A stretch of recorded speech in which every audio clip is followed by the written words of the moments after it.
দাদা আপনাৰ যে বেমাৰটা হয়েছিল কিমান দিন ধৰে হয়েছিল? 14 years old. 14 ইয়াৰ্স।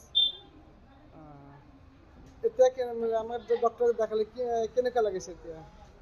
এতিয়া মানে একমাহ হ'ল মই মেডিচিনটো খাইছোঁ তো বহুতখিনি মানে কমিছে। এতিয়া চাওঁ আৰু কি হয়। আপোনাৰ কিমান কমিছে? ভালেখিনি কমিছে আৰু ডক্টৰ দেখাইছোঁ আগত। কিমান ডক্টৰ দেখাইছে আপুনি? মই বহুত ডক্টৰে দেখাইছোঁ 14 ইয়াৰ্ছত। ইভেনলি মই দিল্লীতো গৈছিলোঁ ডক্টৰ দেখাবৰ কাৰণে। এলোপেথিকতো সেনেকৈ ইম্প্ৰুভমেণ্ট হয় কিন্তু একদম কিউৰ নহয়।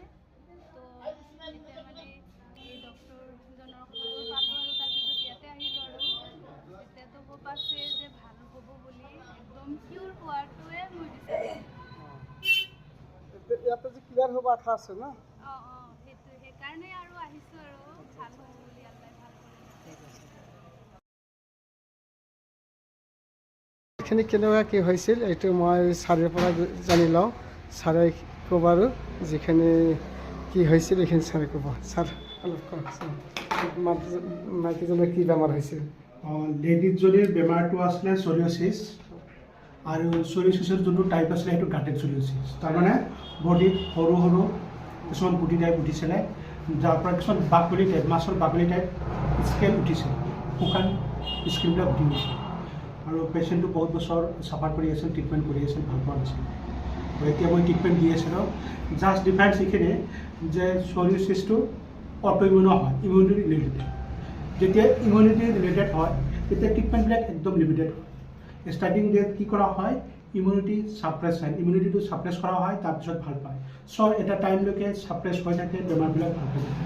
আৰু এটা টাইমৰ পিছত ইমিউনিটি আৰু ছাপ্ৰেছ কৰিব নোৱাৰি এগেইন বেমাৰটো বাঢ়ি যায়। ছেম এইটো পেচেণ্টটো হৈছিলে। তেখেতে 14-15 ইয়াৰ্ছ ট্ৰিটমেণ্ট কৰি আছে। ষ্টাৰ্টিং ডেট ভাল আছিলে, এতিয়া কণ্ডিশ্যন বহুত বেয়া। চ' এতিয়া মই ট্ৰিটমেণ্ট কি দিছোঁ, ইমিউনিটি ছাপ্ৰেছড মই কৰা নাই, মই ইমিউনিটিটো এনহেঞ্চ কৰিছোঁ। ইমিউনিটিটো বাঢ়ি গ'লে সেইটো কণ্ডিশ্যন নাহে, অট'মেটিক ভাল হৈ যাব। আৰু এতিয়ালৈকে এই পেচেণ্ট যেনেকৈ আহিছে বেলেগ পেচেণ্টখিনি একেই লাইন অফ ট্ৰিটমেণ্ট আছিলে যে ইমিউনিটিটো বুষ্ট কৰিব লাগে, বুষ্ট কৰাৰ পিছত ভাল পাইছে। এই পেচেণ্টটো একেই আছে, ইমিউনিটি বুষ্ট কৰা হৈ আছে, এতিয়া মোটামুটি ভাল পাইছে। তো আশা কৰিছোঁ আৰু 1-2 মাহ মেডিচিন খালে সেইটো আৰু কেতিয়াও ৰিপিট নহয়। লগতে যোনবিলাক চৰিয়চিছ ৰিলেটেড বস্তু সেইবিলাক এভইড কৰি চলিলে ভাল। আমি ষ্টাণ্ডাৰ্ড কিছুমান প্ৰট'কল ফ'ল' কৰোঁ যোনবিলাক চৰিয়চিছটো খাব নালাগে।